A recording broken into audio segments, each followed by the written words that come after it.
देश की प्रथम नागरिक राष्ट्रपति होता है, और वो भी महिला। और इस देश में तो महिलाओं की पूजा की जाती है, और बेटी बचाओ बेटी पढ़ाओ का नारा देने वाले लोग राष्ट्रपति द्रौपदी मुर्मू जी को बुलाते नहीं है। ये महिलाओं का अपमान है।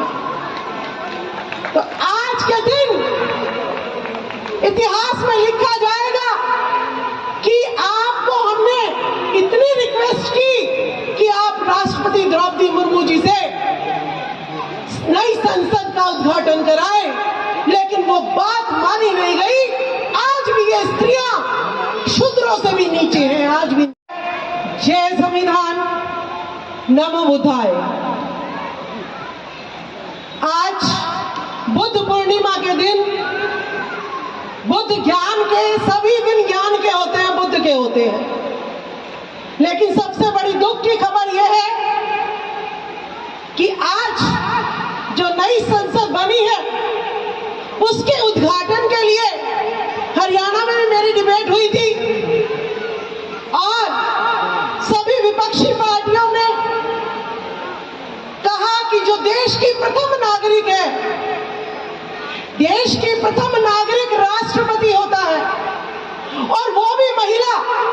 और इस देश में तो महिलाओं की पूजा की जाती है, और बेटी बचाओ बेटी पढ़ाओ का नारा देने वाले लोग राष्ट्रपति द्रौपदी मुर्मू जी को बुलाते नहीं है। ये महिलाओं का अपमान है। तो आज के दिन इतिहास में लिखा जाएगा कि आपको हमने इतनी रिक्वेस्ट की कि आप राष्ट्रपति द्रौपदी मुर्मू जी से नई संसद का उद्घाटन कराएं, लेकिन वो बात मानी नहीं गई। आज भी ये स्त्रियां शूद्रों से भी नीचे हैं। आज भी इनकी स्थिति है। हमारी महिलाएं टीवी देखती है, मैं महिलाओं की ज्यादा बात करूंगी। हमारी महिलाएं टीवी देखती है, पार्लियामेंट के अंदर लगा तो अशोक चक्र है, लेकिन हमें नहीं पता किसी को टीवी देखते हैं वो तो सुदर्शन चक्र नजर आएगा। अगर हम घर घर में महिलाओं को नहीं बताएंगे तो वो कहेंगे देखिए ये तो सुदर्शन चक्र है जो सारे चक्रों को जो है ना चक्कर चलाते हैं और सारी समस्याओं को दूर करते हैं। वो अशोक चक्र किसी को याद नहीं रहेगा, ये याद रखना, जब तक घर घर में फैलाएंगे नहीं।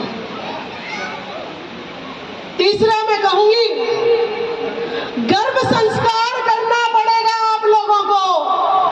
जेएनयू में गर्भ संस्कार कराया जा रहा है। पंडित बुलाते हैं और कहते हैं जी गर्भ में ही जैसे अर्जुन ने सीख लिया था चक्रव्यूह भेदना, इसी तरीके से जब भी महिला जो है ना गर्भवती होगी तो यहाँ जो है 40 पढ़ाई जाएंगी ताकि बच्चा संस्कारी हो। अगर हम गौतम बुद्ध की बात करते हैं तो 5 उन्होंने जो बातें कही हैं पंचशील, अगर महिलाओं को तक ये बातें नहीं पहुंची तो आप कितना भी जोर लगा लेना, आपके आदमी जो है शराब पीना छोड़ेंगे नहीं।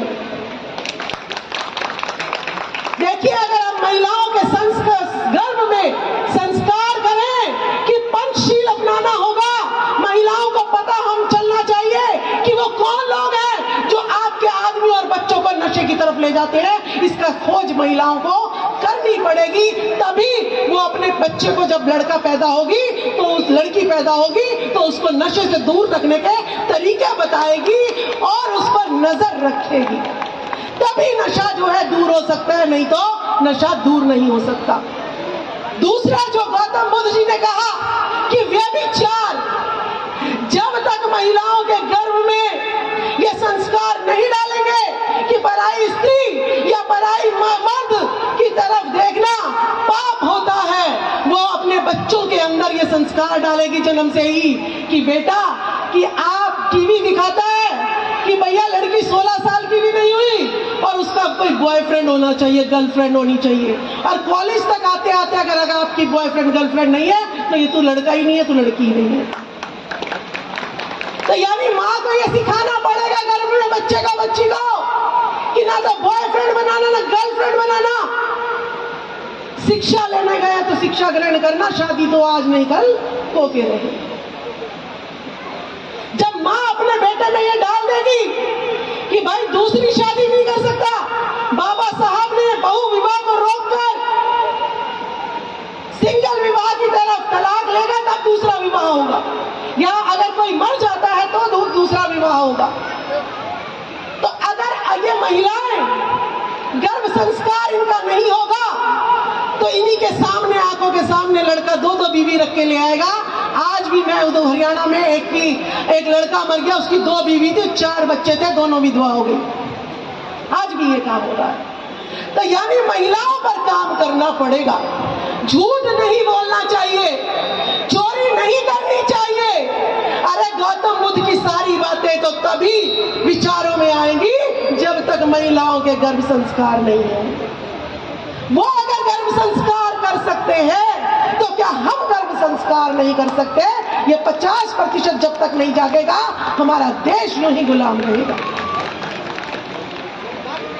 तो मैं ज्यादा अपनी लंबी चौड़ी बात नहीं करूंगी, लेकिन मोदी जी को जरूर ललकारूंगी कि आज जो राजदंड की स्थापना की है, तो ये राजाओं को आपको जगा रहे हैं कि आप राजाओं की औलाद है। अगर मोदी जी राजदंड की स्थापना कर सकते हैं तो कल आप राजा बनकर उनको उनके कर्मों की सजा दे सकते हैं। इसीलिए राजदंड की स्थापना करनी है। हम किसी भी चीज को नेगेटिव ना ले, आज हम पॉजिटिव लेंगे। अगर तुम्हें राजा बनना है तो हमें भी राजा बनना आता है, क्योंकि असली वंशज तो राजाओं का खून तो हम में दौड़ रहा है। तो सभी मैं करुणाशील रोशन जी का बहुत बहुत आभार प्रकट करती हूँ।